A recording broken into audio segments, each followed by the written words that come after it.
और हमारे परमेश्वर हमको इस जगह पर इकट्ठा किया। परमेश्वर का बहुत धन्यवाद। और परमेश्वर के वचन की ओर चले और बाइबल से लूका रचित सुसमाचार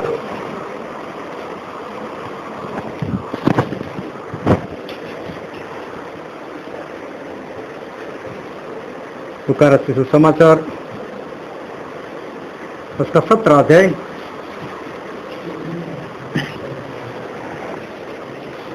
लूका 17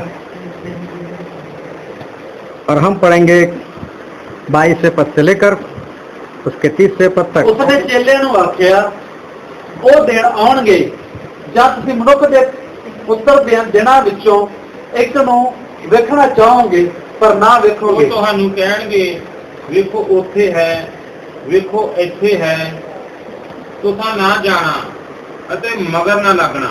ਕਿਉਂਕਿ ਜਿਸ ਤਰ੍ਹਾਂ ਬਿਜਲੀ ਆਕਾਸ਼ ਦੇ ਹੇਠ ਇੱਕ ਪਾਸਿਓਂ ਲਿਸ਼ਕਦੀ ਹੈ ਤਾਂ ਆਕਾਸ਼ ਦੇ ਦੂਏ ਪਾਸੇ ਤੀਕਰ ਚਮਕਦੀ ਹੈ, ਉਸੇ ਤਰ੍ਹਾਂ ਮਨੁੱਖ ਦਾ ਪੁੱਤਰ ਆਪਣੇ ਦਿਨ ਵਿੱਚ ਹੋਵੇਗਾ।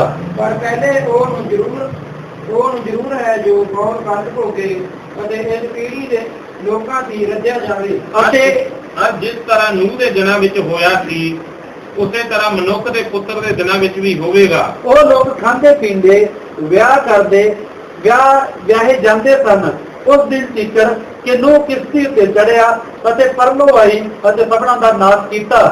ਜਿਸ ਤਰ੍ਹਾਂ ਨੂਹ ਦੇ ਦਿਨਾਂ ਵਿੱਚ ਹੋਇਆ ਸੀ ਉਹ ਖਾਂਦੇ ਪੀਂਦੇ ਮੁੱਲ ਲੈਂਦੇ ਤੇ ਵੇਚਦੇ ਬੀਜਦੇ ਅਤੇ ਘਰ ਬਣਾਉਂਦੇ ਸਨ। ਪਰ ਜਿਸ ਦਿਨ ਲੂਤ ਸਦੂਮ ਤੋਂ ਨਿਕਲਿਆ ਅੱਗ ਅਤੇ ਗੰਧਕ ਆਕਾਸ਼ੋਂ ਵਾਕੀ ਅਤੇ ਸਭਨਾਂ ਦਾ ਨਾਸ਼ ਕੀਤਾ। ਇਸੇ ਤਰ੍ਹਾਂ ਉਸ ਦਿਨ ਵੀ ਹੋਵੇਗਾ ਜਦ ਮਨੁੱਖ ਦਾ ਪੁੱਤਰ ਪ੍ਰਗਟ ਹੋਵੇਗਾ। ਉਸ ਦਿਨ ਜਿਹੜਾ ਕੋਠੇ ਉੱਤੇ ਹੋਵੇ ਅਤੇ ਉਹਦਾ ਸੁਭਾਵ ਘਰ ਵਿੱਚ ਹੋਵੇ ਉਹ ਉਸਦੇ ਲੈਣ ਨੂੰ ਹੇਠਾਂ ਨਾ ਉਤਰੇ ਅਤੇ ਜਿਹੜਾ ਖੇਤ ਵਿੱਚ ਹੋਵੇ इसी तरह पिछा ना मुड़े। Hallelujah hallelujah. परमेश्वर का वचन हमारे लिए बहुत ही आशीषित है और परमेश्वर का वचन सच्चा है और बाइबल में लिखा है यदि सच्चाई जानोगे तो सच्चाई तुम्हें आजाद करेगी। Hallelujah hallelujah. सभी ध्यान से परमेश्वर के वचन को सुनना, तन और मन से सुनना, ताकि वचन हमारे हृदय के अंदर जाए और आने वाले दिनों में उसके अनुसार हम चल पाए, हम लोग आशीषित होने पाए। क्योंकि ये जो संसार है, संसार में पाप है और हम पाप के बीच में, जिस संसार के अंदर पाप है उसमें हम लोग जीवन जी रहे। पाप की शुरुआत एक स्त्री से हुई थी, हवा से, और तब से जो स्त्री है कुछ बदनाम सी हो गई है। क्योंकि जो कोई है यही बोलता है बस स्त्री थे, स्त्री ने पाप किया और उसकी वजह से ये सब कुछ हो गया। अगर मैं होता तो मैं पाप नहीं करता, लेकिन स्त्री ने पाप कर दिया और इस तरह से स्त्री जो है वो आज बदनाम हो गई। आज कई जो शादीशुदा पुरुष ऐसी बातें करते जो आत्मा में बढ़ नहीं पाते। जाने दो ना, पत्नी ऐसी आ गई है आत्मा में बढ़ने नहीं देती, घर में लड़ाई झगड़े और उसके कारण से मैं आगे नहीं बढ़ पा रहा। और ध्यान समझना कि आज लोगों के पास बहुत ऐसे दोष लगाने के कारण है, बहुत लोगों के पास ऐसे बहाने हैं आत्मा में नहीं बढ़ने के, खुद नहीं बढ़ पाया लेकिन उसके बारे में कारण किसी और को, दोष किसी और के ऊपर। आदम ने फल खाया तो कौन सा हवा ने उसको जबरदस्ती उसके मुंह में डाल दिया था और उसको बोला ये खा, उसे खा लिया। उसको देखना चाहा था कि हवा कहां से लेकर आई, कैसे लेकर आई, लेकिन उसने खा लिया था फल। हवा ने जबरदस्ती नहीं खिलाया था उसको। तो जितनी हवा दोषी थी इतना ही दोषी आदम भी था। लेकिन आज कई बार कुछ लोग बोलते हैं मेरे माता पिता ऐसे, उसकी वजह से मैं आत्मा में बढ़ नहीं पा रहा हूं। कोई कहते हैं मेरा भाई ऐसा है, कोई कहते हैं मेरी बहनें ऐसी है, कोई कहते हैं मेरे बच्चे ऐसे, जिसके कारण आत्मा में जिस तरह से हमें चलना चाहिए वैसे हम चल नहीं पाते। लोगों के पास आज आत्मा में नहीं चलने के बहाने, कई बार तो स्त्रियों के पास भी बहाने, अगर मैं पुरुष होती हूँ तो ये कर देती, वो कर देती। एक स्त्री थी, ऐसे ही बोल रही थी, बोले हम स्त्री के बारे में तो बाइबल में लिखा है, हम तो कमजोर है, अगर मैं मर्द होती ना तो आत्मा में मैं मालूम नहीं कहां से कहां चली जाती। एक बार मेरा उसके घर में जाना हुआ, तब देखा तो वो अपने पति के ऊपर ऑर्डर कर रही थी, और पति बेचारा डर के मारो जो बोल रही थी कर रहा था। मैं ये तो बोल रही थी मैं कमजोर हूं, ये तो अपने मर्द से भी ज्यादा बलवान है, लेकिन आत्मा में नहीं चल पा रही, आत्मा में नहीं चल पा रही, इसलिए बहाना, और वो भी बाइबल के अंदर से उसने ढूंढ निकाला कि मैं आत्मा में कमजोर हूं तो मैं क्यों हूं। तो आज बहुत सारे लोग ऐसे कि आत्मा में जिस तरह से हमको चलना चाहिए उस तरह से आत्मा में लोग चल नहीं पा रहे, इसलिए उनके पास बहाने है, किसी के ऊपर दोष लगाने का कारण है। लेकिन परमेश्वर तो हमें कहते हैं, बाइबल में लिखा है, हम पढ़ते हैं रोमिया उसका 8वां अध्याय और उसका 9वां पद,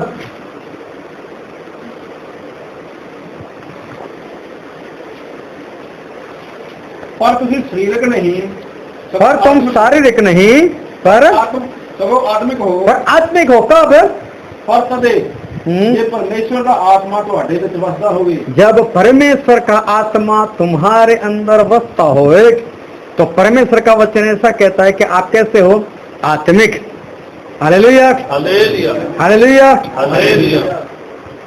जब किसी की शादी होती है या तो बर्थडे पार्टी होती है, और जब लोग वहां पर जाते हैं तो ये ऐसी जगह है कि लोग उसमें आम कपड़े नहीं पहनते, कुछ अच्छे से धस कर जाते, और कुछ लोग क्या करते तो उनके पास इतनी छोटी सी बोतल होती है जिसके अंदर परफ्यूम होता है, और उसके ऊपर हल्का सा बटन होता है, उसको दबाओ तो अंदर से कुछ छींटे निकल स्प्रे निकलता है। हालेलुया। हाँ, मैं किसी लगाने की नहीं लगाने की बात नहीं कर रहा, लेकिन ऐसी स्प्रे की बोतल जो है जिसके पास खाली हो गई हो, अगर अपने घर में हो तो उसको रखे, और अगर किसी के पास ना हो तो आसपास में किसी के पास अगर खाली हो गई हो तो वहां से लेकर आए, और जब भी आप बंदगी में आओ तो उसमें अंदर पानी भर कर आओ, और जब भी नींद आती जैसे आपकी आंखें बंद होती है स्प्रे लगा दो अपनी आंखों पर। हालेलुया। तो जब भी मैं वचन देने के लिए जाता हूँ, 4-5 लोग तो ऐसे दिख ही जाते हैं कि जो है उनकी आंखें मुश्किल से खुली रहती। सभी को दे दो। तो उसको अपने साथ रखो ताकि आपको जब नींद आए तो आप उस शैतान को भगा सको। नींद आना जरूरी है, लेकिन बंदगी में नींद आना वो फिर शैतान का काम है कि शैतान आपका कब्जा ले लेता है। Hallelujah, hallelujah. कोई भी दूसरे के पीछे मुंह मत छुपाना, मैं थोड़ा इधर तो हिल कर देख लूंगा। लेकिन अपनी आंखें खोल कर रखना, क्योंकि परमेश्वर हमसे बातचीत करते। तो बाइबल में लिखा है कि हम शारीरिक नहीं, हम आत्मिक है। लेकिन तब जब परमेश्वर का आत्मा हमारे अंदर हो तो, हालेलुया, इसका मतलब यह हुआ कि आत्मा में चलने के लिए आपको किसी परिस्थिति की जरूरत नहीं है। आत्मा में चलने के लिए यह जरूरी नहीं कि आपके घर वाले सारे आत्मिक भी होने चाहिए। आत्मा में बने रहने के लिए, आत्मिक जीवन जीने के लिए जरूरी नहीं कि आपका भाई या आपकी बहन या आपकी माता या आपके पिता या आपके बच्चे या आपके रिश्तेदार वो भी आत्मिक ही होने चाहिए, ये जरूरी नहीं।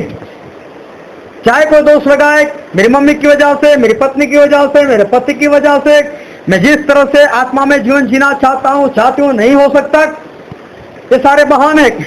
लेकिन आत्मिक जीवन जीने के लिए जो सही में हमको चाहिए वो तो है आत्मा, पवित्र आत्मा, परमेश्वर का आत्मा। परमेश्वर का वचन जो हमने पढ़ा रोमियो 8 और 9 में कि हम शारीरिक नहीं, हम आत्मिक है। लेकिन तब जब परमेश्वर का आत्मा जो है वो हमारे अंदर बसता हो, जितने जितने लोग आत्मिक है, आत्मा के चलाए चलते हैं, उन सभी का पिता वो अब्राहम है। अब्राहम जब इस धरती पर थे एक बार ऐसा हुआ था कि उनका जो भतीजा था लूत, वो लूत जो था उसको कई लोग आकर लूट कर चले गए। उसकी संपत्ति, उसकी जायदाद, उसका सोना चांदी सब लूट कर चले गए। और किसी ने आकर अब्राहम को बताया, अब्राहम ऐसा है तेरे भतीजे को लूट लिया गया है, और भी कई लोगों को लूट लिया होगा, लेकिन उनमें से एक लूत भी था। तब अब्राहम जो थे वो लड़ने के लिए अपनी सेना लेकर गए। अब्राहम के पास अपने खुद की सेना थी। अब्राहम के पास उसके घर में पैदा हुए ऐसे 318 सैनिक थे। ये 318 तो ऐसे थे जो उसके घर में ही पैदा हुए थे, बाहर से वो लेकर आया होगा वो अलग से, लेकिन ये 318 तो ऐसे थे कि उनके माता पिता भी अब्राहम के पास काम कर रहे थे, और उन्हीं के घर में पैदा हुए बच्चे जो बड़े होकर वो सैनिक बन चुके थे। अब्राहम ने उन 318 को लेकर वो जो भी राजा थे उनको हराया, और जो भी लुटकर चले गए थे सब कुछ लेकर आए और लूट को वापस किया। वो जो भी है, लेकिन अब्राहम के पास 318 अगर सैनिक है तो 318 को उसने जो भी उसकी तनख्वाह है तनख्वाह देनी पड़ेगी। ये 318 जो लोग हैं उनके खाने पीने का बंदोबस्त करना पड़ेगा, उनके रहने के लिए भी चाहिए। साथ में 318 को सैनिक लोग हैं तो कारोबार करने वाले भी लोग होने चाहिए, उसका जो भी धंधा था उसको संभालने वाले लोग होने चाहिए, उनको तनख्वाह देना। ये सारी बातें अगर ध्यान से हम देखें तो अब्राहम के पास बहुत लंबा चौड़ा उसका कारोबार था। अगर आज की तारीख में देखो अब्राहम के बारे में तो अब्राहम समझो कि अरबोपति था। उसका कारोबार जो था वो लाखों में नहीं था, करोड़ों में नहीं था, अरबों में उसका कारोबार था। इतने पैसे वाला ये अब्राहम था। लेकिन अब्राहम, उसको परमेश्वर ने बोला कि विश्वासियों का पूर्वज, विश्वासियों का पिता, जितने जितने लोग मसीह के उन सभी का पिता अगर कोई है तो वो है अब्राहम। और अब्राहम के पास इतने सारे पैसे उसके पास थे, उसके पास इतना सोना था, उसके पास दास लोग थे, दासी लोग थे, और अब्राहम जहां जहां जाते होंगे वहां पर ये सारे उनके साथ चलते थे। कितनी भेड़ बकरियां उसके पास होनी चाहिए, 318 तो उसके पास उसकी सेना है। तो अब्राहम जो थे वो ऐसे वैसे नहीं थे, लेकिन फिर भी अब्राहम कौन थे? विश्वासियों का पिता। विश्वासियों का पिता, इसका मतलब आज तक कोई भी ऐसा विश्वासी पैदा नहीं हुआ कि जिसने अब्राहम के जैसा विश्वास किया हो। अब्राहम के समान आज तक किसी का विश्वास नहीं। इतना सबसे बड़ा विश्वास वो अब्राहम का था। अभी इतना लंबा चौड़ा कारोबार जो करता हो, जिसके पास खुद के 318 सैनिक हो, तो एक सवाल होता है कि ये अब्राहम आत्मा में चलने के लिए कौन सा समय निकालते होंगे? वो पवित्र आत्मा में कैसे बने रहे होंगे? किस तरह से वो आत्मिक बने रहे, जबकि उनके पास तो अरबों रुपए पड़े हुए? तो अब्राहम जो थे किस तरह से वो आत्मा में वो चल पाते होंगे? प्रभु उसने एक बार एक दृष्टांत दिया, और दृष्टांत ये था कि स्वर्ग का राज एक जाल के समान है। उस जाल को किसी ने समुद्र में डाला और हर तरह की चीजें उस जाल के अंदर आई। जब उसको खींचकर बाहर किनारे पर लाया गया तो उस जाल में ऐसी जितनी भी चीजें थी कि जो नहीं आनी चाहिए थी, उन लोगों ने निकालकर बाहर फेंक दी। जब चेलों ने सुना तो चेलों ने बताया, परमेश्वर इसका मतलब क्या? और आज हमारे पास प्रभु यीशु के नाम से ये जो जाल है, जो परमेश्वर का राज है, उसका जो मतलब होता है वो हमारे पास परमेश्वर दिया हुआ है। कितने परमेश्वर के चेले जब उस परमेश्वर से मांगते तो उनको परमेश्वर उसका मतलब बताते। और परमेश्वर ये बता रहे हैं कि जाल जो है वो किसने डाली हुई है, और जाल को जब बाहर निकालते हैं वो समझो इस संसार का अंत है। संसार के अंत में स्वर्गदूत जो है वो आएंगे, और स्वर्गदूत आकर जो मसीह के लोग हैं उनको उठाकर मसीह के पास लेकर जाएंगे, और बाकी के लोगों को खत्म कर दिया जाएगा। वो जाल में जो भी आया, हो सकता है समुद्र में रहने वाला सांप उसमें आ गया हो, सांप की कोई जरूरत नहीं है। हो सकता है समुद्र में रहने वाला केकड़ा उसमें आया हो सकता है मगरमच्छ भी आया हो सकता है और भी कोई जीव जंतु आया हो। लेकिन एक इंसान वो समुद्र में जाल डालता किस बात के लिए? और वो डालता है सिर्फ मछली के लिए। हालेलुया। वो सांप को पकड़ने के लिए जाल नहीं डालता, वो मगरमच्छ को पकड़ने के लिए जाल नहीं डालता, वो जाल डालता है मछली को पकड़ने के लिए। जब मछली उसमें उसके हाथ में आती है, बाइबल में लिखा है जब पतरस उसके हाथ में एक भी मछली नहीं आई, प्रभु उसने कहा जा गहरे पानी में तू जाल डाल। और जब उसने जाल डाली तो वहां पर उसकी जाल में क्या आया था? मछली आई थी।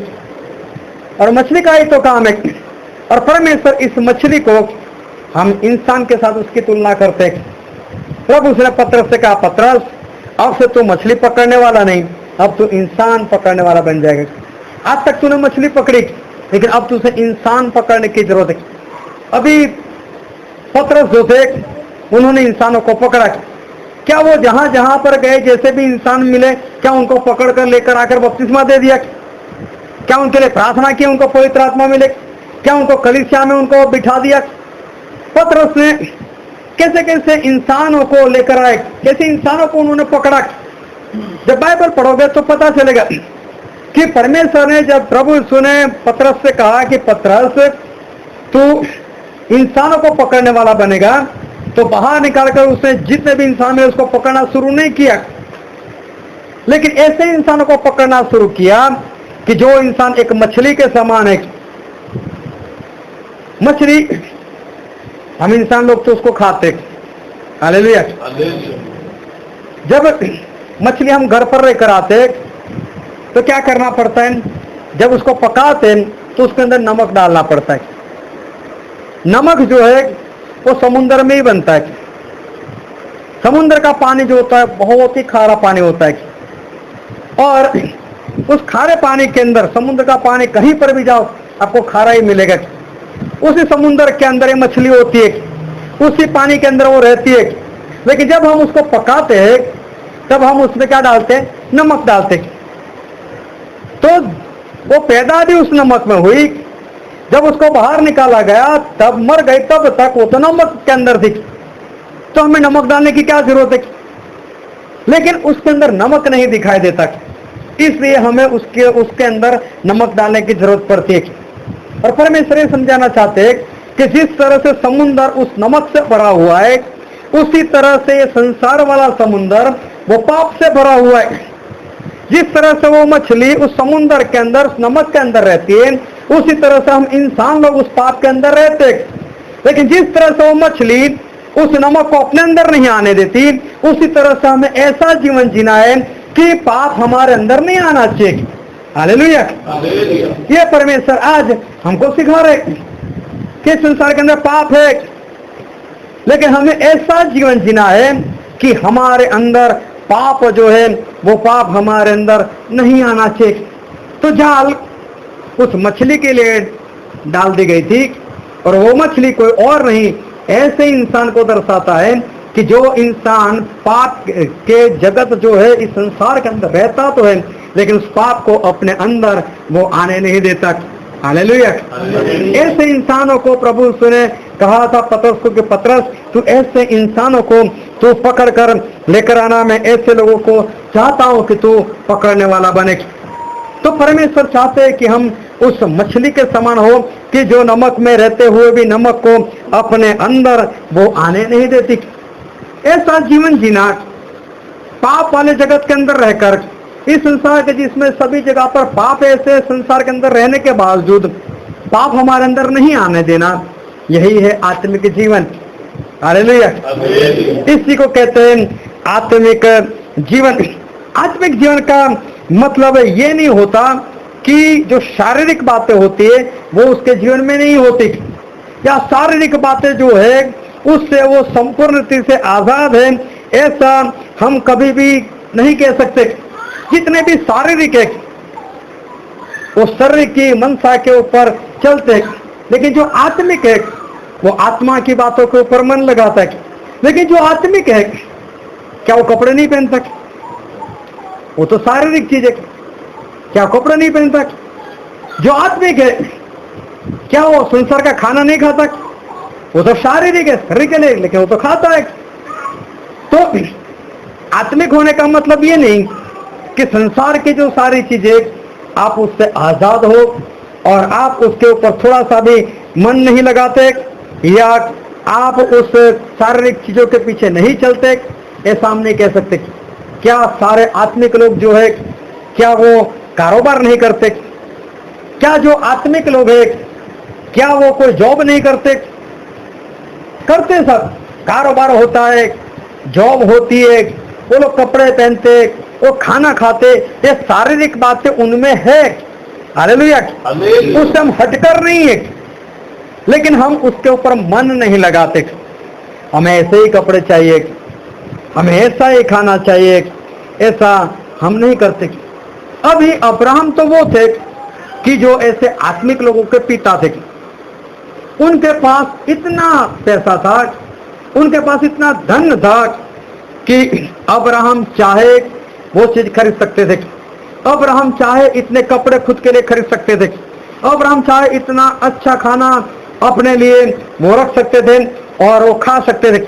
इतना सब कुछ होने के बाद भी, इतने पैसे होने के बावजूद भी ये जो अब्राहम है वो अपना आत्मिक जीवन कैसे संभालते होंगे? किस तरह से वो ऐसी व्यवस्था करते होंगे, किस तरह से वो मैनेज करते होंगे कि मुझे आत्मिक जीवन जीना है। हालेलुया, किस तरह से ये जो अब्राहम है इतना पैसा होने के बाद वो आत्मिक जीवन जीते। कई लोग ऐसे हैं कि अलमारी में समझो उन्होंने 1 लाख रुपए रखे हुए, अभी 15 दिन तक उसको छुआ नहीं, 15 दिन तक वहां पर पैसे और पैसे रखे नहीं, 15 दिन तक उसमें से निकाले नहीं, फिर 15 दिन के बाद एक बार फिर हाथ लगाकर देखें 1 लाख ही है। अभी उसमें क्या होने वाला है तो उतना ही, ना तो आपने उसमें रखा है ना तो आपने उसमें से निकाला, अभी दूसरी बार गिनने की क्या जरूरत है। लेकिन शारीरिक है इंसान,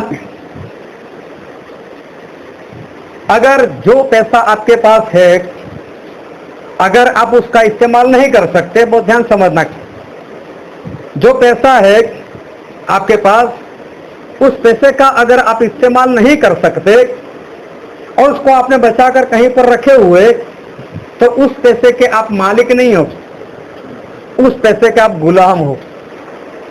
क्यों? आप उस पैसे को संभालते हो, आप उस पैसे की देखभाल करते हो, अच्छी जगह पर उसको रखते हो, हफ्ते में 10 दिन में एक बार गिनते हो उसको, लेकिन खर्च करते हो? आप उसका इस्तेमाल कर सकते हो? आप नहीं कर सकते। इसका मतलब आप उस पैसे के गुलाम बन चुके। जिस पैसे को आप खर्च कर सकते हो, मेरा पैसा मैं खर्च करूंगा, मैं चाहे वहां खर्च करूंगा, लेकिन वो पैसा क्या बोलता है? मुझे अलमारी में रख, हफ्ते में एक बार गिनने के लिए आ जा, मुझे संभाल कर रख, मुझे ताला लगा कर रख।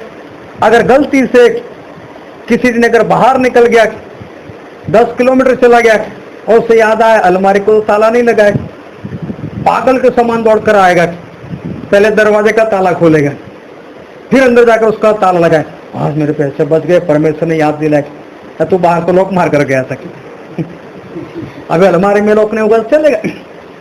लेकिन शारीरिक इंसान, ज्यादातर इंसान लोग जो है वो पैसों में फंसते हैं। बहुत ध्यान समझना, जो पैसे आपके काम के नहीं, जो पैसे आप इस्तेमाल नहीं कर सकते, जो पैसे ऐसे कि आपके इस्तेमाल से ज्यादा है, आपने कहीं पर रखे हो उसको, आप उसके गुलाम बन जाते हो, आप उसको संभाल कर रखते हो, आप उसकी रखवाली करते हो, आप उसके सिक्योरिटी गार्ड बन जाते हो, लेकिन आप उसके मालिक नहीं। और मन जो है वहीं पर लगा रहता है। अगर वो बाइबल पढ़े तो भी उसको याद रहता है कि मेरे पैसे वहां पर पड़े हुए, अगर वो प्रार्थना करे तो भी उसकी निगाहें वहीं पर जाती है, मेरे पास इतने पैसे। अगर वो गलती से किसी बंदगी में चला जाए तो वहां पर भी उसको याद रहता है कि वहां पर पैसे। साथ में इसलिए नहीं लेकर नहीं जाता क्योंकि उसे डर भी है कहीं रास्ते में खो गया तो मेरी बैग कहीं पर भूल गया तो, किसी के हाथ में आ गया तो।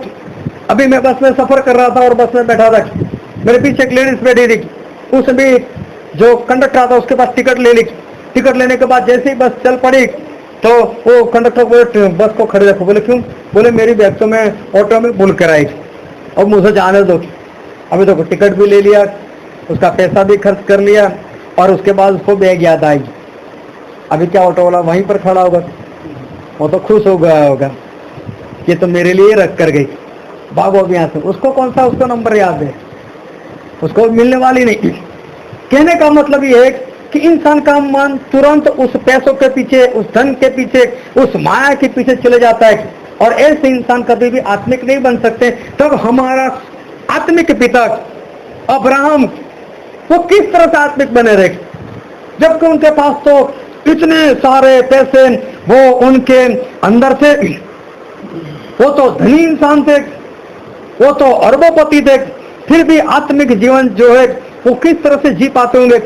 कितने लोगों की देखभाल करने, मुझे तो नहीं लगता जिसके पास कितने सारे पैसे, इतना बड़ा लंबा चौड़ा कारोबार हो, जिसके पास 318 सैनिक हो, ऐसा इंसान परमेश्वर के लिए, प्रार्थना के लिए, बाइबल पढ़ने के लिए समय भी निकाल सके। क्योंकि आज 8 घंटे की नौकरी करने वाले को भी पूछो, भाई साहब बंदगी में बोला आज मेरे पास समय नहीं है, तो 8 घंटे की ड्यूटी करता है, 16 घंटा तेरे पास बचते, फिर भी तेरे पास बंदगी के लिए समय नहीं, तेरे पास प्रार्थना करने के लिए वक्त नहीं, तेरे पास बाइबल पढ़ने के लिए वक्त नहीं। हालेलुया। क्योंकि इंसान जो है, जो 8 घंटे की जॉब करता है, जो 6-8 घंटे 10 घंटे कारोबार करता है, उसके पास वक्त नहीं है आत्मिक बनने के लिए, प्रार्थना करने के लिए। लेकिन अब्राहम को जब हम देखते हैं, वो तो विश्वासियों के पिता बने, आत्मिक लोगों के पिता बने, वो कैसे वक्त निकालते होंगे, वो किस तरह से सारी बातें जो है वो मैनेज करते होंगे। कई बार जब वचन पढ़ते हैं तो लोग सोचते हैं उसमें क्या, उसके पास तो इतने इंसान थे, सब संभालते होंगे। कभी कारोबार कर कर देखना, तो कितने भी इंसान संभालने वाले हो, फिर भी मालिक जाकर पूछता है सभी को, क्या किया आज, कितने आए, कितने गए, किसके पास रह गए, वो पूछता है हर रोज। ध्यान तो होना चाहिए वहां पर, और ऐसे इंसान के पास समय नहीं होता। लेकिन मुझे नहीं मालूम कि अब्राहम ने किस तरह से मैनेज किया, लेकिन अब्राहम आत्मिक बने रहे, और वो आत्मिक लोगों के आज पिता है। जब दाऊद के बारे में पढ़ते तो दाऊद तो एक राजा थे, दाऊद के ऊपर तो पूरे इज़राइल घराने का उसके ऊपर जिम्मेदारी थी। अगर कोई राजा उसके ऊपर हमला कर दे तो किस तरह से उनको बचाना, अगर कोई परेशान करता है तो उसके ऊपर किस तरह से हमला करना, उसके राज में जितने भी लोग हैं उनका गुजारा किस तरह से करना, ये सारी बातें दाऊद को देखनी थी। दाऊद के पास भी बहुत पैसा था, उसके पास भी खुद का महल था, सुना भी काफी था, बहुत कुछ है ये दाऊद के पास था। और फिर भी जब जबूर हम पढ़ते तो जबूर में कितने जो गीत भजन है वो दाऊद राजा ने लिखे। कब वो पवित्र आत्मा से भर गए, कब उनको ये भजन लिखने का वक्त मिला, यही पता नहीं चलता। इतना धनवान इंसान जिसके ऊपर इतनी सारी जिम्मेदारियां हो, वो आत्मिक जीवन कैसे जी सकता है? लेकिन ये दाऊद जो है वो भी तो आत्मिक जीवन जीते थे। और उस पद में ऐसा लिखा है, उसका 13वां अध्याय और उसका 2रा पद, अब्राहम डंगरा और सोने चांदी में बड़ा धन माल वाला थी। यहाँ पर स्पष्ट लिखा है कि अब्राहम सोना चांदी और भेड़ बकरियों में सबसे धनवान इंसान था। वो धनवान होने के बावजूद आत्मिक था। दाऊद राजा धनवान होने के बावजूद भी आत्मिक थे। लेकिन आज धनवान होना और आत्मिक होना, एक साथ होना, ये मुमकिन नहीं दिखाई दे रहा। आज ये दोनों विरोध में है। जो धनवान है वो आत्मिक नहीं है, जो आत्मिक है वो धनवान नहीं है। हालेलुया। आज ऐसी बातें जो है वो हमें दिखाई देती है। एक बार एक परमेश्वर का दास और परमेश्वर की सेवकाई करते थे, लोगों को सुसमाचार प्रकट करते थे। एक बार जब मैं वहां से गुजर रहा था, मुझे उस परमेश्वर के दास के बारे में परमेश्वर ने बताया कि तू उसके पास जा, उसके पास खाने के लिए भी पैसा नहीं है, वो मेरी सेवा करता है, लोगों को मेरा नाम प्रकट करता है, लेकिन उसके पास कुछ भी नहीं है। परमेश्वर ने मुझे वहां पर भेजा, मैं वहां पर गया, मेरे पास कुछ था, मैंने उसको दे दिया, मैं वहां से निकल गया। उसके आंखों में आंसू आ गए, बोला आप मेरे घर पर आए, मेरे लिए प्रार्थना करने के लिए आए, सही में तो मुझे आपको कुछ देना चाहिए।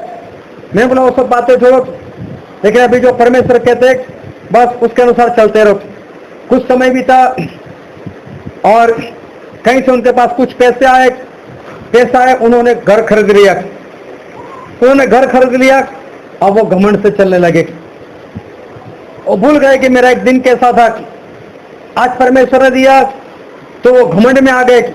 आज पैसा और आत्मिक बातें ये दोनों एक साथ जो रहनी चाहिए वो एक साथ दिखाई नहीं देती। अगर इंसान के पास कहीं से पैसे आ गए तो फिर आत्मा में जिस तरह से चलना चाहिए वो आत्मा में उस तरह से वो चल नहीं पाता। अगर आज अब्राहम की तरह किसी के पास पैसा हो, अगर दाऊद राजा की तरह अगर किसी के पास पैसा हो, तो मुझे नहीं लगता दाऊद राजा की तरह वो इतना आत्मिक हो सकता है, या तो वो अब्राहम की तरह वो आत्मिक लोगों का पिता बन सकता है। कितनी बड़ी बात, आज ये सारी बातें हमें इंसानों में दिखाई नहीं देती। अब्राहम का एक भतीजा था और भतीजे का नाम था लूत। वो अब्राहम से जुदा हो गए और अब्राहम से जुदा होकर, क्योंकि उसकी भी भेड़ बकरियां बहुत बढ़ गई थी और अब्राहम की भी बहुत बढ़ गई थी, और उनके चराने वाले जो थे वो आपस में लड़ने लगे। और तब अब्राहम ने उससे कहा, लूत ये मेरे चराने वाले और तेरे चराने वाले के साथ बीच में झगड़ा हो रहा है, ये अच्छी बात नहीं है। लूत तू एक काम कर, तू चारों ओर देख ले, जो जगह तुझे पसंद आए तू वहां पर चला जा, और अगर तू पूरब में जाएगा तो मैं पश्चिम जाऊंगा, अगर तू उत्तर जाएगा तो मैं दक्षिण जाऊंगा।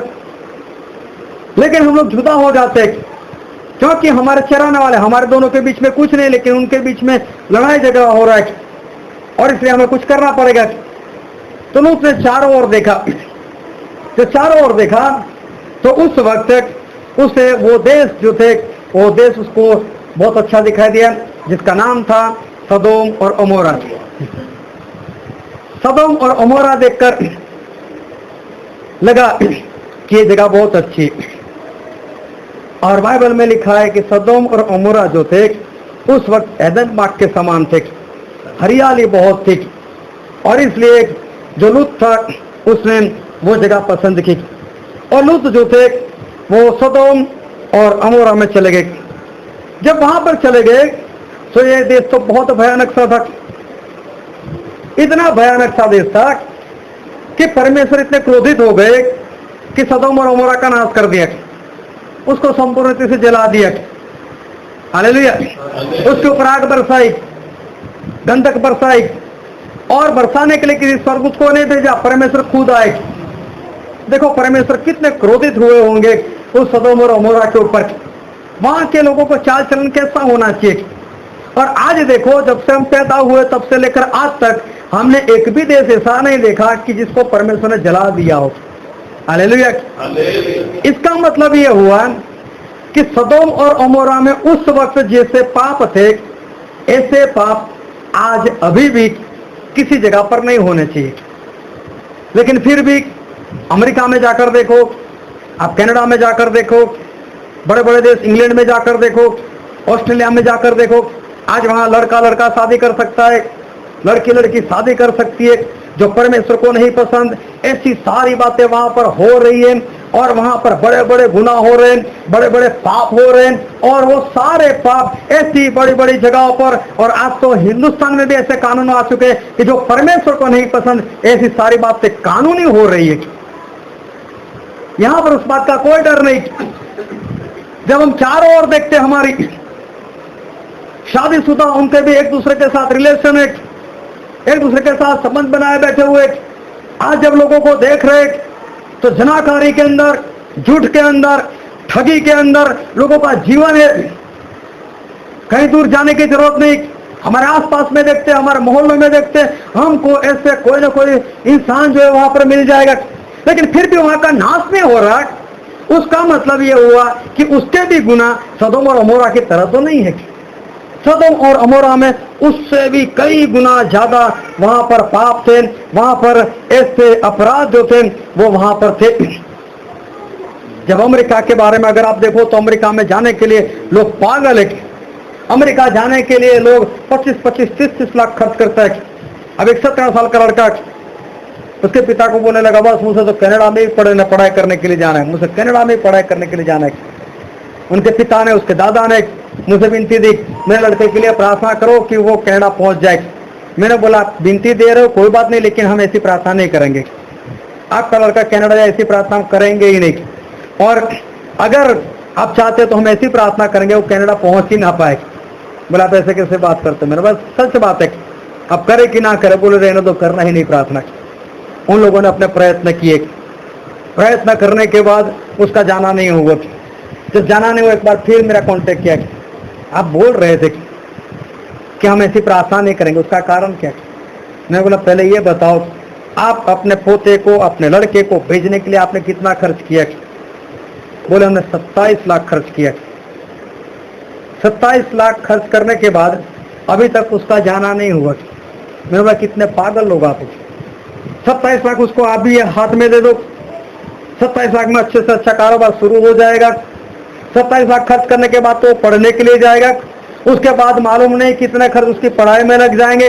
2 साल वहां पर लगाएगा, तब तक तो मुझे लगता है कि 27 का 50 लाख तक पहुंच गया होगा, और उसके बाद वो कुछ कमाई करने पाएगा। इससे अच्छा है अभी से उसको कारोबार में लगा दो, 27 लाख आपका खर्चा नहीं होगा, और 2 साल के बाद तो उसका कारोबार काफी बढ़ गया होगा। ये पागलपन है वहां जाना।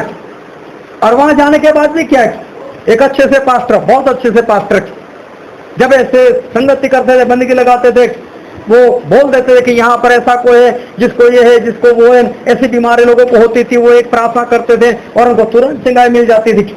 एक बार उनकी बंदगी में मैं खुद था, और उन्होंने कहा कि यहाँ पर कोई है जिसको पैरों में दर्द है, और पूरा हिस्सा दिखाया कि पैरों का जो पीछे वाला हिस्सा है वहां पर दर्द है। और मैंने देखा तो किसी और ने नहीं, मेरी मम्मी ने हाथ उठा लिया। मैं बोला, मेरी मम्मी को पैरों में दर्द है, मुझे तो कभी नहीं बताया, प्रार्थना तो मैं भी करता हूँ।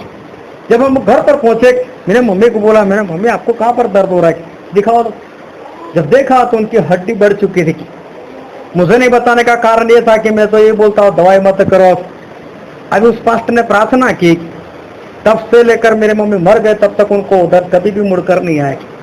ऐसे पास्टर एक बार उन्होंने प्रचार किया, जब मैं वहां पर नहीं था, मेरी पत्नी ने उस प्रचार को सुना। प्रचार में उन्होंने ये बताया, बाइबल से साबित किया कि अमेरिका जो है वो देश है कि जिसका बाइबल के अनुसार उसका नाश हो जाएगा। उस पास्टर ने ऐसा प्रचार किया। मेरी पत्नी ने मुझे बताया कि जिस तरह से आपने प्रचार किया उस तरह से उस पास्टर ने भी बताया कि अमेरिका का नाश हो जाएगा। और उसके 2 या 3 साल के बाद वो पास्टर खुद अमेरिका चले गए और अभी भी वहीं पर रहते। मैं 3 से 4 बार उनको पत्र लिखकर बताया कि भाई साहब आपने ऐसा प्रचार किया था, आप आ जाओ। मुझे जवाब ही नहीं देते। अमेरिका उनको इतना अच्छा लग गया, अब वहीं पर रहने लगी। अब अमेरिका में कौन प्रचार का सुनते, वहां पर उनकी सेवकाई जो है बंद हो गए, वहां पर अभी जॉब कर रहे हो। एक दूसरे पास्टर, उनके हाथों से भी मैंने बड़े बड़े चमत्कार देखे थे। और एक बार उन्होंने बताया मैं अमेरिका जा रहा हूँ। कोई बात नहीं, जाओ। अमेरिका गए, वो उनकी पत्नी, उनके 2 बच्चे थे, चारों के चारों बिखर गए वहां पर। वो खुद वहां पर आत्मा से चलने वाले क्या पूरे शारीरिक बन गए। ये भी भूल चुके कि मैं कभी एक परमेश्वर का दास हुआ करता था या मेरे जरिए से चमत्कार होते थे। ऐसी हालत उस देश में जाकर हो गई, क्योंकि वहां पर पैसा ही इतना है। जब लोगों के पास पैसा आता है तो अच्छे अच्छे परमेश्वर के दास लोगों को मैंने भ्रष्ट होते हुए देखा। काम लोगों की तो बात ही क्या करे, परमेश्वर के दास लोग फंस जाते। ऐसे लोग पैसों के पीछे जाकर वो शारीरिक बन जाते और आत्मा की बात उनके अंदर से वो चली जाती। और ये जो लोग वो लोग जानबूझकर सदोम में चले गए, ऐसे देश में चले गए जहां पर भयानक से भयानक गुनाह है, बड़े से बड़े वहां पर पाप है। वहां पर कोई भी एक भी इंसान ऐसा नहीं जो परमेश्वर को मानता हो, एक भी इंसान ऐसा नहीं जो परमेश्वर को जानता हो। लूत वहां पर गए और वहां पर जाकर वहां शादी की उन्होंने। इसका मतलब जो उनकी पत्नी आई वो भी तो अन्य जाति से आई, वो भी तो शारीरिक आई। चलो वो तो मर भी गई, मर गई तब तक वो तो आत्मिक नहीं बनी थी। और उसके साथ ये लूत जो थे उन्होंने अपना जीवन व्यतीत किया। उनकी तो बेटी थी, दोनों बेटी जवान हो गई थी। कम से कम तब तक तो उनकी पत्नी जो थी वो जीवित थी। और एक बार परमेश्वर वहां पर आए और परमेश्वर ने लूत को बोला, लूत इस जगह का मैं नाश करने वाला हूं। लेकिन परमेश्वर उससे पहले अब्राहम के पास गए और पहले अब्राहम को बताया कि अब्राहम मैं सदोम और अमोरा का नाश करने वाला हूं। और तब अब्राहम को याद आया, लूत मेरा भतीजा वहां पर, परमेश्वर ऐसे कैसे नाश कर दोगे? क्या वहां पर 50 धर्मी लोग होंगे तो क्या आप नाश कर दोगे वहां का? क्या 50 के लिए सभी मारे जाएंगे? बोले नहीं नहीं, ऐसा नहीं होगा। परमेश्वर बोलते अगर 50 धर्मी वहां पर निकले तो मैं तो किसी को नहीं मारूंगा, मैं किसी का नाश नहीं करूंगा। अब्राहम बहुत खुश हो गए, चलो लूत तो बच गया। बड़े बड़े 2 शहर, उसमें 50 धर्मी हो ही सकते हैं ना। उसके बाद अब्राहम को फिर से टेंशन आ पड़ी, अरे कहीं 5 कम हो गए तो? परमेश्वर एक बात बोलो, बोले 50 में 5 कम हो गए तो? परमेश्वर बोले नहीं मारूंगा, कोई बात नहीं। और कम करता क्या, 40 हो तो, 30 हो तो, 20 हो तो? एक बार उसने कहा, अब्राहम ने परमेश्वर से कहा, परमेश्वर मैं आखिरी बार बोलूं, अगर 10 धर्मी हो तो क्या मारोगे आप? बोलेगे नहीं, 10 के लिए भी नहीं मारूंगा। लेकिन फिर भी सदोम और अमोरा तो खत्म हो गए ना। इसका मतलब वहां पर 10 धर्मी भी नहीं थे। हालेलुया। इतने बड़े बड़े शहर जहां पर ढेर सारे पैसे है, लूत का कारोबार वहां पर बहुत बढ़िया से चल रहा था, पैसे वाला था वो। और वहां पर ऐसा हुआ उसके साथ, ऐसी परिस्थिति में वो वहां पर रहे और परमेश्वर ने लूत को बचा लिया, लूत के परिवार को बचा लिया। और परमेश्वर ने उनका हाथ पकड़ा और वहां से उनको बाहर निकाल दिया। और बाहर निकाल कर कहा कि यहां से आप लोग भाग जाओ, अगर बचना चाहते हो तो यहां से आप लोग निकल जाओ। वहां पर 10 तक धर्मी नहीं थे। अगर 10 धर्मी होते तो परमेश्वर वहां उनको बचा लेते। सही में देखो तो परमेश्वर को ना तो धर्मी से लेना देना है, ना अधर्मी से लेना देना। परमेश्वर तो एक एक लोगों का देखता है कि एक एक इंसान कैसा है। बाइबल में लिखा है, हम पढ़ते हैं हिजकिय्येल उसका 14वां अध्याय, उसका 14वां पद।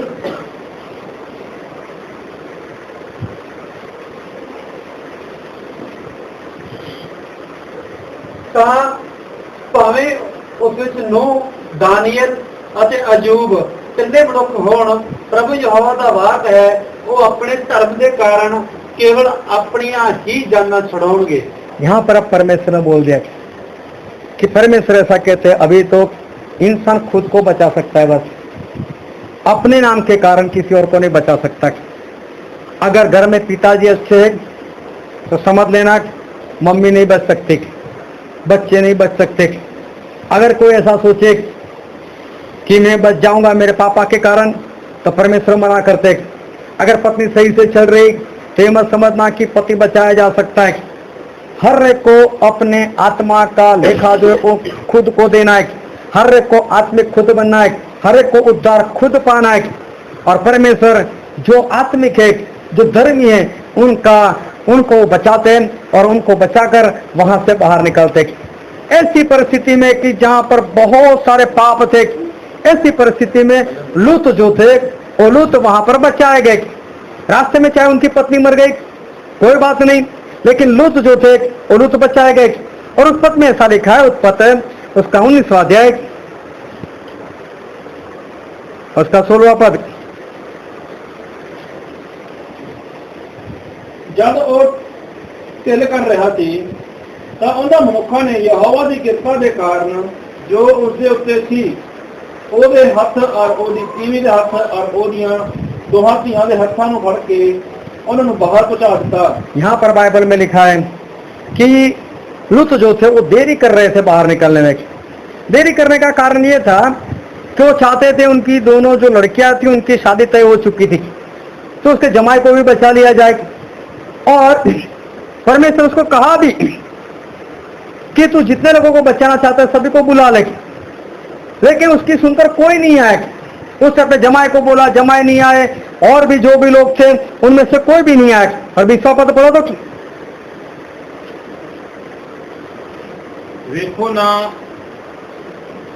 ਵੇਖੋ ਨਾ ਇਹ ਨਗਰ ਭੱਜਣ ਲਈ ਨੇੜੇ ਹੈ ਔਰ ਇਹ ਨਿੱਕਾ ਜਿਹਾ ਵੀ ਹੈ, ਮੈਨੂੰ ਉੱਥੇ ਭੱਜ ਜਾਣ ਦਿਓ।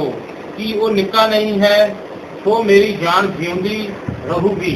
अभी देखो लूत ने क्या कहा कि परमेश्वर ये वाला जो शहर है वो पास में है और वो पहाड़ के ऊपर नहीं है, वो तो नीचे है, तो क्या हम वहां पर भाग जाए?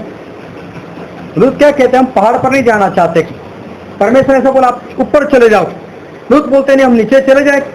कारण क्या था कि आप कभी भी ऊंचाई के ऊपर चढ़ो आपको चढ़ने में देरी लगेगी, लेकिन जब आप ऐसे ढलान पर जाओगे आप स्पीड में जा सकते। और लूत ऐसा चाहते हैं कि जब परमेश्वर का क्रोध भड़क उठाए, जब यहाँ का नाश होने वाला है, तो क्यों न खुद को बचाया जाए, भागो यहाँ से। और लूत और उसकी पत्नी और उसके दोनों जो बच्चे थे वो सभी लोग वहां से भाग निकले और परमेश्वर ने उनको हाथ पकड़कर वहां से बाहर निकाल दिया और ये लोग सब कुछ छोड़कर वो वहां से निकल गए। लेकिन लूत ने कहा कि परमेश्वर मैं पहाड़ के ऊपर नहीं जाना चाहता, देरी हो जाएगी, इससे तो अच्छा है कि मैं नीचे चले जाऊं और नीचे भागकर वहां पर पहुंच जाऊं। और ऐसे ढलान वाले रास्तों के ऊपर लूत और उसकी पत्नी और उसकी बच्चियां जो थी वो वहां पर जाने लगी। और उस पद में ऐसा लिखा है उसका 19वां अध्याय और पढ़ो तो उसका 21 और 22 पद। ਤਾਂ ਉਸਨੇ ਉਹਨਾਂ ਨੂੰ ਆਖਿਆ, ਵੇਖ ਮੈਂ ਤੈਨੂੰ ਇਸ ਗੱਲ ਵਿੱਚ ਵੀ ਮੰਨ ਲਿਆ ਹੈ, ਮੈਂ ਇਸ ਨਗਰ ਨੂੰ ਜਿਹਦੇ ਲਈ ਤਾਂ ਗੱਲ ਕੀਤੀ ਨਹੀਂ ਢਾਵਾਂਗਾ। ਛੇਤੀ ਕਰ ਉੱਥੇ ਨੂੰ ਭੱਜ, ਕਿਉਂਕਿ ਮੈਂ ਕੁਝ ਨਹੀਂ ਕਰ ਸਕਦਾ ਜਦ ਤੱਕ ਤੂੰ ਉੱਥੇ ਨਾ ਜਾਵੇਂ। ਇਸ ਲਈ ਉਸ ਨਗਰ ਦਾ ਨਾਮ ਸੁਆਰ ਰੱਖਿਆ ਗਿਆ। ਸੂਰਜ ਧਰਤੀ ਉੱਤੇ ਚੜਿਆ ਹੀ ਸੀ ਕਿ ਲੂਤ ਸੁਆਰ ਵਿੱਚ ਜਾ ਵੜਿਆ ਅਤੇ ਯਹੋਵਾ ਨੇ ਸਦੂਮ ਅਰ ਅਮੂਰਾ ਉੱਤੇ ਗੰਧਕ ਅਰ ਅੱਗ ਯਹੋਵਾ ਦੀ ਵੱਲੋਂ ਆਕਾਸ਼ ਤੋਂ ਬਰਸਾਈ ਅਤੇ ਉਸਨੇ ਇਹਨਾਂ ਨਗਰਾਂ ਨੂੰ ਅਰ ਸਾਰੇ ਦੂਣ ਨੂੰ ਅਰ ਨਗਰਾਂ ਦੇ ਵਸਨੀਕਾਂ ਨੂੰ ਅਰ ਜ਼ਮੀਨ ਦੀ ਅੰਗੂਰੀ ਨੂੰ ਨਸ਼ਟ ਕਰ ਸੁੱਟਿਆ। ਪਰ ਉਸ ਦੀ ਤੀਵੀਂ ਨੇ ਪਿੱਛੇ ਮੁੜ ਕੇ ਵੇਖਿਆ ਤਾਂ ਉਹ ਲੂਣ ਦਾ ਥੰਮ ਬਣ ਗਈ। यहाँ पर ऐसा लिखा, फिर से पढ़ो 25वां पद। ਅਤੇ ਉਸ ਨੇ ਇਹਨਾਂ ਨਗਰਾਂ ਨੂੰ ਔਰ ਸਾਰੇ ਦੂਣ ਨੂੰ ਔਰ ਨਗਰਾਂ ਦੇ ਵਸਨੀਕਾਂ ਨੂੰ ਔਰ ਜ਼ਮੀਨ ਦੀ ਅੰਗੂਰੀ ਨੂੰ ਨਸ਼ਟ ਕਰ ਸੁੱਟਿਆ। हाँ 26। ਪਰ ਉਸ ਦੀ ਤੀਵੀਂ ਨੇ ਪਿੱਛੇ ਮੁੜ ਕੇ ਦੇਖਿਆ ਤਾਂ ਉਹ ਲੂਣ ਦਾ ਥੰਮ ਬਣ ਗਈ। यहाँ पर एक शब्द जो है आपके बाइबल में लिखा नहीं है, वहां पर ऐसा लिखा, कोई हिंदी हो तो पढ़ लो। 26वां पद।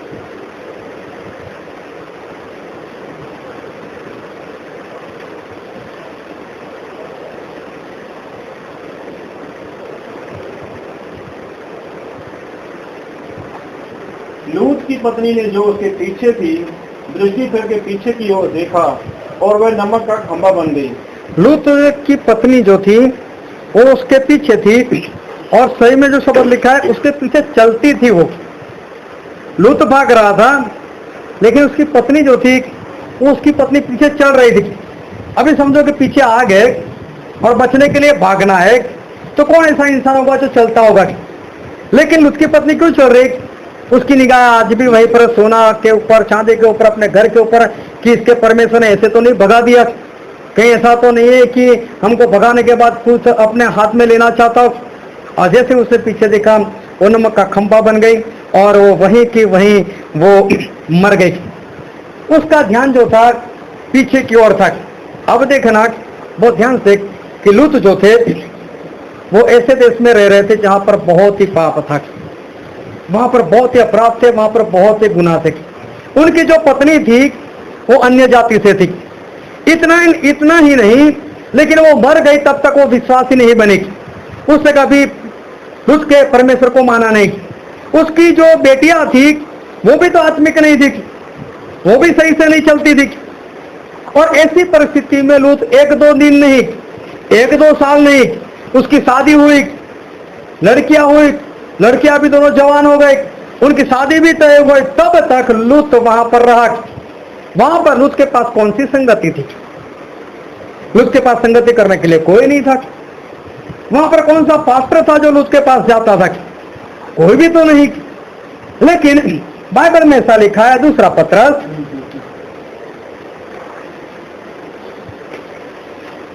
उसका दूसरा अध्याय और 6 और 7 पद, 7 और 8 पद। ਅਤੇ ਸਦੂਮ ਅਤੇ ਅਮੂਰਾ ਦੇ ਨਗਰਾਂ ਨੂੰ ਸੁਆਹ ਕਰਕੇ ਢਾਹ ਸੁੱਟਣ ਦਾ ਹੁਕਮ ਦਿੱਤਾ ਅਤੇ ਉਹਨਾਂ ਨੂੰ ਉਹਦੇ ਪਿੱਛੋਂ ਜੇ ਕੁਧਾਰਮੀਆਂ ਲਈ ਇੱਕ ਨਮੂਨਾ ਠਹਿਰਾ ਛੱਡਿਆ ਹੈ। ਅਤੇ ਲੂਤ ਨੂੰ ਜਿਹੜਾ ਧਰਮੀ ਸੀ ਅਤੇ यहां लिखा है कि लूत जो क्या था? धर्मी, मजाकिया कार्य करता था। देखो लूत के पास कोई बहाना नहीं। लूत ने कभी कोई बहाना नहीं बताया, परमेश्वर मैं आपके पीछे कैसे चलूं, मैं धर्मी कैसे बनूं, मैं आपकी आज्ञाकारी कैसे करूं, मैं तो ऐसे देश में रहता हूं जहां चारों ओर पाप ही पाप है, मैं तो ऐसे देश में रहा हूं पे चारों ओर अपराध है, मैं ऐसे देश में रहा हूं चारों ओर गुनाह चल रहे, पूरे देश में मैं जहां पर रहता हूं वहां पर प्रभु आपको मानने वाला कोई नहीं, मेरे पास कोई पास्टर नहीं, मेरे पास कोई संगति नहीं, मेरे पास कुछ नहीं, और यहां तक मेरे पास जो पत्नी है वो भी तो कौन सी परमेश्वर को मानती है, मुझे 2 बेटी मिली वो भी तो कौन सी परमेश्वर को मानती है, उसमें प्रभु मैं धर्मी कैसे बनूं, मैं आत्मिक कैसे बना रहा हूं, मैं कैसे आपके पीछे चलूं? लेकिन बाइबल में क्या लिखा है? लूत कैसे थे? धार्मिक। हालेलुया। कैसी परिस्थिति में? जब उसकी पत्नी सही से नहीं चलती, कैसी परिस्थिति में जब उसकी बेटियां सही से नहीं चलती, कैसी परिस्थिति में जहां पर उसके पास कोई संगति नहीं, कैसी परिस्थिति में जहां पर उसके पास कोई पास्टर नहीं, लेकिन फिर भी लूत कैसा है? धार्मिक, आज्ञाकारी करने वाला। लूत ने अपने आप को बचाया कैसे? इस सारी परिस्थितियों में लूत जो है वो अपने आप को किस तरह से बचा सकते, किस तरह से धर्मी बने रह सकते? एक बार फिर से पढ़ते हैं रोमी उसका 8वां अध्याय और उसका 9वां पद। ਪਰ ਤੁਸੀਂ ਸਰੀਰਕ ਨਹੀਂ ਸਗੋਂ ਆਤਮਿਕ ਹੋ, ਪਰ ਤਦੇ ਜੇ परमेश्वर ਦਾ आत्मा ਤੁਹਾਡੇ ਵਿੱਚ ਵਸਦਾ ਹੋਵੇ। बाइबल में लिखा है कि आप आत्मिक हो, लेकिन तभी जब परमेश्वर का आत्मा आपके अंदर बसता हो, जब पवित्र आत्मा आपके अंदर है तभी आप आत्मिक हो।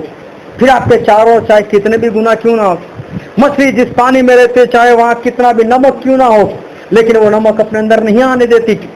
संसार में कितना भी पाप क्यों ना हो, आपके आस पड़ोस में, आपके देश में या आपके राज्य के अंदर चाहे कितना भी गुनाह क्यों ना हो, कितने भी पापी लोग क्यों ना हो, लेकिन अगर आप आत्मिक जीवन जीना चाहते हो तो आप जी सकते हो, क्योंकि आत्मिक जीवन जीने के लिए किसी जगह की जरूरत नहीं है, किसी अच्छी पत्नी की जरूरत नहीं है, किसी अच्छे पति की जरूरत नहीं है, अच्छे बच्चों की जरूरत नहीं है, अच्छी जगह की जरूरत नहीं है, अच्छे लोगों की जरूरत नहीं है, लेकिन आत्मिक बनने के लिए जरूरत है तो वो सिर्फ और सिर्फ पवित्र आत्मा की। हालेलुया। अगर पवित्र आत्मा आपके अंदर है तो आप कहीं पर भी जाओ, वहां पर कितना भी गुनाह हो, आप धर्मी रह सकते हो। लेकिन जो धर्मी रहना नहीं चाहता, जो आत्मिक बनना नहीं चाहता, उसके पास बहुत सारे बहाने। लूत के जैसी परिस्थिति मुझे नहीं मालूम कि लूत के बाद आज तक किसी इंसान की हुई होगी, लेकिन फिर भी उसके पास तो बहाने, ये है प्रभु वो है इसलिए मैं आत्मा में चल नहीं पाता, मैं आत्मा में चल नहीं पाती, मैं आत्मिक रह नहीं सकती। लेकिन लूत के पास ढेर सारे बहाने होने के बावजूद उसने एक भी बहाना नहीं बताया, लेकिन लूत जो है वो तो धर्मी बने रहे। कितना पैसा उनके पास, अब्राहम के पास कितना पैसा, दाऊद के पास कितने पैसे, लेकिन ये सभी लोग आत्मिक बने रहे। और जब पवित्र आत्मा अंदर होते तो ध्यान समझना कि आपके पास चाहे कितने भी पैसे, उस पैसे से आपके जीवन पर कोई भी असर नहीं होता। लूत के पास कितना था, रात को परमेश्वर ने लूत को बताया कि लूत मैं इस जगह का नाश करने वाला हूं, और सुबह वो तो वहां से भागे। तो क्या रात को ही लूत ऐसा नहीं कर सकते थे? एक बड़ी सी गाड़ी लेकर, उस जमाने में जो घोड़े से बनती गाड़ी, उस घोड़े की गाड़ी बनाकर, रथ बनाकर, हो सकता है उसके पास सोना भी चाहिए, उसमें सारा सोना चांदी या जितनी भी कीमती चीजें उसको पहले उसके ऊपर रख देता और आधी रात में ही भाग जाता, फिर भी तो बच सकते थे। लेकिन आत्मिक का मतलब क्या है? आत्मिक वो है कि उसके पास कितना है उससे नहीं पता चलता, लेकिन आत्मिक कैसे पता चलता है? चाहे उसके पास कितना भी हो, वो आसानी से छोड़ सकता है उसको। हालेलुया। जिसके अंदर छोड़ने की ताकत है वो आत्मिक है। और लूत ने सब कुछ छोड़ दिया और परमेश्वर बोलते हैं कि उस वक्त लूत धर्मी ठहरा और लूत को बचाया गया। और जो वचन आज हमने पढ़ा था लूका रचित सुसमाचार, और हमने पढ़ा था उसका 17 अध्याय और 22 से लेकर 30 पद हमने पढ़ा, लेकिन वहां पर हम पढ़ते हैं 26 से, कोई पढ़ो तो। और जिस तरह नूह ਦੇ ਦਿਨਾਂ ਵਿੱਚ ਹੋਇਆ ਸੀ ਉਸੇ ਤਰ੍ਹਾਂ ਮਨੁੱਖ ਦੇ ਪੁੱਤਰ ਦੇ ਦਿਨਾਂ ਵਿੱਚ ਵੀ ਹੋਵੇਗਾ। ਉਹ ਖਾਂਦੇ ਪੀਂਦੇ ਵਿਆਹ ਕਰਦੇ ਅਤੇ ਵਿਆਹੇ ਜਾਂਦੇ ਸਨ ਉਸ ਦਿਨ ਤੀਕਰ ਕਿ ਨੂਹ ਕਿਸ਼ਤੀ ਤੇ ਚੜਿਆ ਅਤੇ ਪਰਲੋ ਆਈ ਅਤੇ ਸਭਨਾਂ ਦਾ ਨਾਸ਼ ਕੀਤਾ। और जिस तरह लूत के दिनों में होया, जिस तरह लूत के दिनों में हुआ, हाँ पढ़ो। खाते पीते, लोग खाते पीते थे, मुल लेंदे बेचते, हाँ लोग खरीदते थे बेचते थे, बीजते अते घर बनाते थे, हाँ लोग बीजते थे, मतलब खेती करते थे, अपना घर बनाते थे। पर जिस दिन लूत सदूम तो निकलिया, लेकिन ऐसी परिस्थिति में रहने वाला लूत, उसने भी तो अपनी बेटी की शादी तय की थी। हालेलुया। न शादी करवाने वाले में तो वो भी था। आप घर बना रहे हो, कोई गलती नहीं कर रहे हो। आप शादी कर रहे हो, करवा रहे हो, कुछ गलती नहीं कर रहे हो। अगर आप खेती कर रहे हो, कोई गलती नहीं कर रहे, आप कारोबार कर रहे हो, कोई गलती नहीं कर रहे। लेकिन जब परमेश्वर का ऑर्डर आता है छोड़ो, तब आप में वो ताकत है छोड़ने की। वो ताकत उसी में है जो आत्मिक है, वो ताकत उसी में है जो धर्मी है। ये सारी परिस्थिति में तो लूत खुद था। लूत ने भी अपनी बेटी की शादी तय कर रखी थी, मतलब शादी करवाने वाला था, उसका भी कारोबार था, उसके पास भी तो पैसे थे। लेकिन जब परमेश्वर ने बोला छोड़कर भागो, तो एक पल भी ये लूत ने ऐसा नहीं कहा परमेश्वर में इसको नहीं छोड़ सकता। और यहाँ तक कि रास्ते में जाने के बाद उसने एक बार भी पीछे मुड़ कर नहीं देखा वहां पर हुआ क्या। वो भाग गए, सो भाग गए। जब तक आपके अंदर पवित्र आत्मा नहीं, तब तक आप ऐसी चीजों से, शारीरिक चीजों से भाग नहीं सकते। शारीरिक चीजों होना हमारे लिए जरूरत है। कपड़े हमको चाहिए, हमारा गुजारा करने के लिए जॉब हमको चाहिए, पैसे हमको चाहिए, खाने की चीज हमको चाहिए, पैर में पहनने के लिए जूते चाहिए, हमें घूमने के लिए या जॉब पर जाने के लिए, कारोबार करने के लिए हमको गाड़ी की जरूरत हो, हमारे पास हो, वो कोई बड़ी बात नहीं। लेकिन अगर आप उसको एक पल में छोड़ नहीं सकते परमेश्वर के लिए, समझ लेना आप शारीरिक हो, आप आत्मिक नहीं। और लूत जैसे ही छोड़कर निकला तो लूत बचाए गए। जितने लोगों को पकड़ कर रखा वो सारे नाश हो गए। ऐसे आत्मिक बनो कि जितनी भी चीजें आपके पास हो आप उसको पल में छोड़ सको। और जो छोड़ पाते हैं समझो वही आत्मिक है। और आत्मिक वही है जिसके अंदर पवित्र आत्मा है।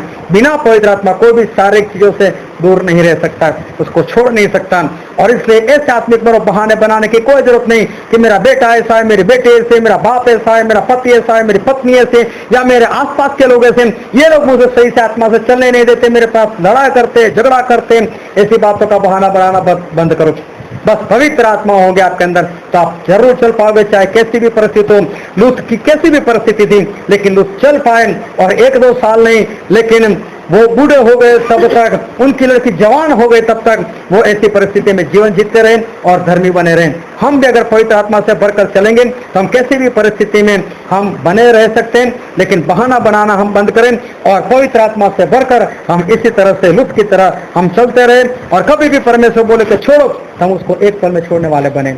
आओ हमारा आंखों को बंद करें और हमारे मस्तकों को प्रभु के आगे झुकाए कि जो राजाओं के राजा है, जो हमारे साथ बातचीत करते।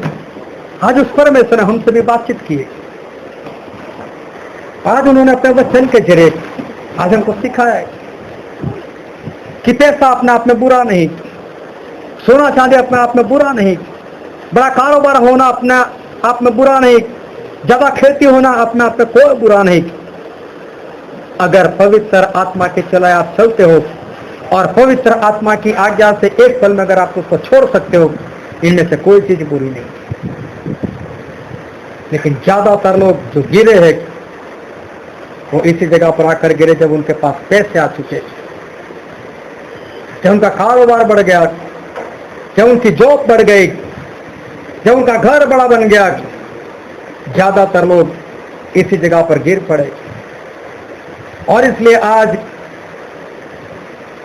धनवान होना और साथ में आत्मिक होना ये बातें दिखाई नहीं देती। जो धनवान है वो आत्मिक नहीं बन सकता है, और जो आत्मिक है वो धनवान नहीं बन सकता, जैसी परिस्थिति आ चुकी है। लेकिन लूत ने वो कर दिखाया कि जिसके पास बड़ा कारोबार था, जिसकी पत्नी भी अधर्मी थी, वो सही से चल नहीं पाती थी, कुधर्मी थी, उसकी बेटियां भी सही से नहीं चल पाती थी, उसके पास कोई संगति नहीं, कोई पास्टर नहीं, चारों ओर सिर्फ पाप और पाप, लेकिन फिर भी उसने अपने आप को बचाए रखा। अगर आप ऐसी जगह पर हो कि जहां आपको चारों ओर ऐसी चीजें दिखाई देती है, जहां चारों ओर से पाप दिखाई देते हैं, लेकिन उस मछली की तरह बनो कि जो नमक में रहते हुए भी अपने आप में नमक नहीं आने देते। इस पापी संसार के अंदर ऐसे जीवन जियो कि उस पाप को अपने अंदर मत आने दो। धर्मी बनो, आत्मिक बनो, पवित्र आत्मा के चलाए चलो। ये वचन समझने के लिए, ग्रहण करने के लिए, उसके अनुसार चलने के लिए प्रभु यीशु की कृपा हम सभी पर होने पाए। Thank you ji, thank you. मेरे प्यारे पिता परमेश्वर, प्रभु यीशु के लिए